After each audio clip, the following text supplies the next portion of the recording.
Hi there.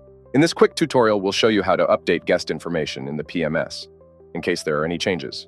Let's get started. First, head over to the front office module. Next, click on the booking section. Here, you'll see a list of all the current bookings. Now find the booking where you need to update the guest details. Click on the booking ID. This will open up a pop-up window. In that window, you'll see a Modify button. Go ahead and click on it.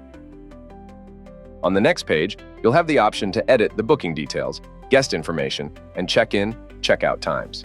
To update the guest info, click the pencil icon next to the guest details. You'll be asked to enter the master PIN. Once entered, you'll be taken to the next tab. Update the guest information there, and then click on Update Guest Booking.